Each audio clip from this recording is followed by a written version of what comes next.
Hey everybody, welcome back to my channel. Today we're going to be talking about what it's like to meet your boss and even your boss's boss as an introvert. Let's get into it. Yesterday I reached out to my boss's boss because he's here locally with me, and it's been almost 3 months or so since I started this new role. And my goal was to, one, get to know him a little bit better, but also make the effort to reach out to him and let him know that I value his time and that I value the position that he's in. And so that tends to go a long way when a lower member within an organization that's not on the executive level reaches out to an executive, because sometimes it can be a little daunting at first, especially for introverts as well, because we don't necessarily want to go outside of our comfort zone and try to contact somebody when it's not a requirement at all, right? That's not even part of our job scope. But I took that little bit of leap because I've done it before, and it worked out really well. So I knew internally that I could do it again, and it turned out to go great. So what this video is going to be about are how introverts like ourselves can meet our superiors in the workplace. And it's a little bit different from meeting your coworkers or meeting customers. We've had videos on that, but this takes a little bit of a different approach. But I think this is probably one of the best ways one of the ways that introverts shine in these one-on-one meetings. So when we break it down and we want to meet our boss or our boss's boss in this case, how do we go about doing it? Well, sometimes it's a simple email, right? That's very low energy. Yes, we can still pause and reflect, and sometimes that even builds a little bit of anxiety.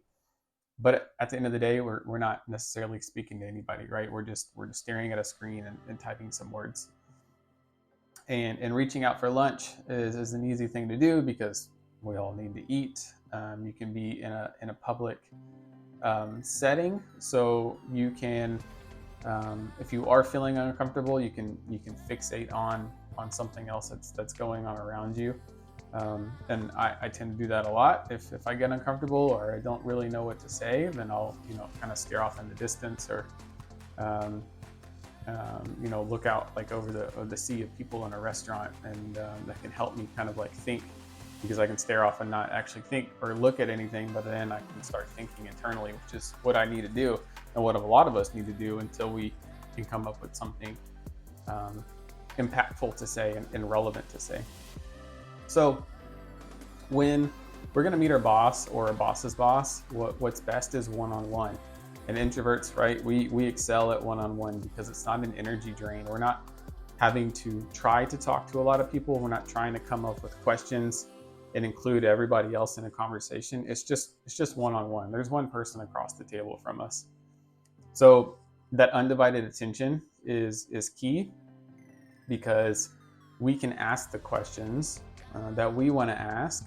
We can, just like in our other videos, control more of that conversation and try to get the information that we're looking for, right? And then try to have an enjoyable conversation back and forth with the boss, because at the end of the day, you want the boss to know that you're interested in your job, you like what you're doing, you're interested in them and what they do and kind of how they see the business. And that's all signs of an employee wanting to grow and wanting to be interested in the business, rather than just collecting a paycheck. And that's not always the case, and I'm aware of that, and I've been in those situations too, right? Sometimes in your job, especially if things hadn't started out on the right foot or things were great, and now you're in a role where you don't want to be in, right? You may not be trying to reach out to different levels of the organization because you may be on your way out. But I will tell you this: if you are in a situation like that, sometimes it does help to reach out to different people in the organization and get a different perspective. And I know that's a little bit more challenging for us because it takes a lot more thought. It takes a lot more like homework for us to think about what we're going to do, how we're going to approach that person, how we're going to ask them to get together, and then actually just getting to that place when the day comes, and then you have to meet them and be in front of them and then carry on a conversation. So there's all kinds of stuff going on in your mind. But I'm making this video to tell you that it's not as hard as you think it is. It's not as overwhelming as you think it is. Are there overwhelming moments where you have to take and pause? Sure, right? I had to do that just recently. But that doesn't mean I couldn't get through that lunch meeting, because my goal, my plan at the end of the day was to share with him, how much I'm interested in what I'm doing and how much I'm interested in what he's doing, so I can learn more. And that paid off. So, and because that's going to lead to more meetings down the road. But when we're in this one-on-one conversation, right? And I go back to controlling the conversation, asking great questions, being a great listener, all things we've talked about before. Well, how is it different than with meeting your boss or your boss's boss? The key difference with meeting a higher level person within your organization is that they are also trying to figure out what you're thinking, right? And they're trying to figure out, in the future, does this individual contributor, you could be a team leader, you could be a manager, it doesn't matter. Does this person have a future at this company? How does this person view the company? Right? When you're with a coworker or even meeting a new customer, those are not things on their mind, right? A coworker could say, like, what is their agenda? Are they trying to get something out of me? A customer can be like, oh, are they just trying to sell me something? See, so there's different things in the back of their mind, and it's all how you navigate that conversation and control that conversation.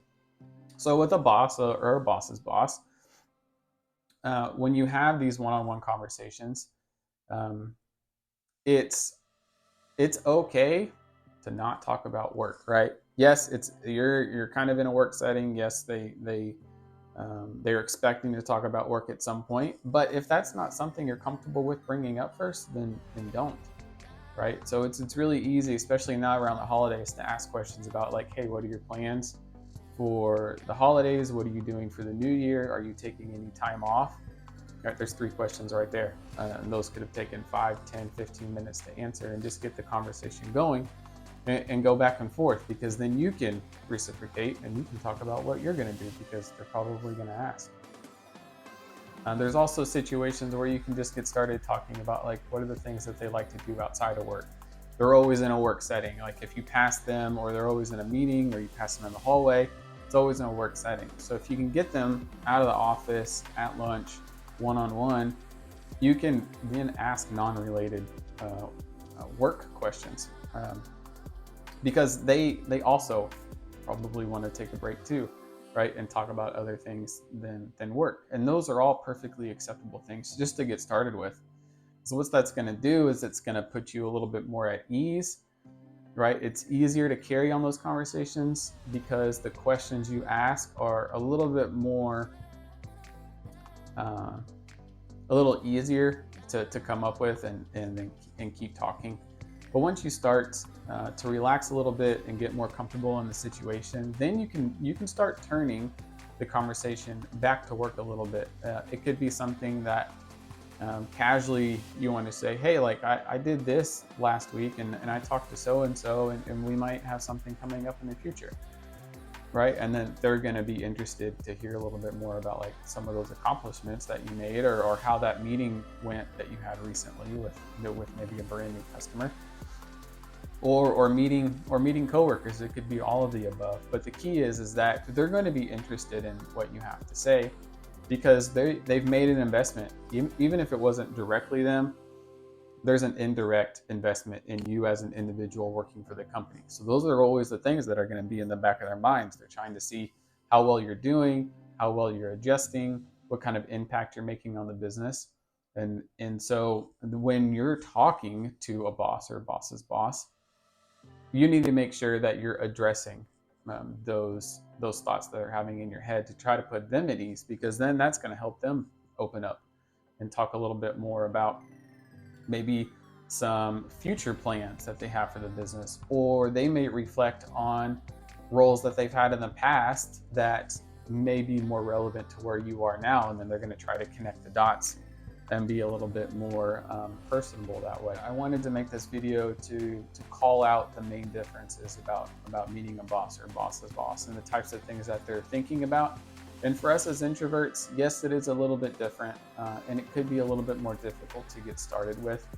But I'm telling you that at the end of these conversations, when you meet higher level people in the organization, they're going to see how much you care, all right? And they're going to see that you want to learn and that you want to make an impact at the company. And that goes a long way, because then they can remember you. And that's the key piece. You want to be able to make an impact on them as an individual, not just the business you work for, but you want them to be able to remember you. You want them to remember the types of questions that you asked and the conversations that you had.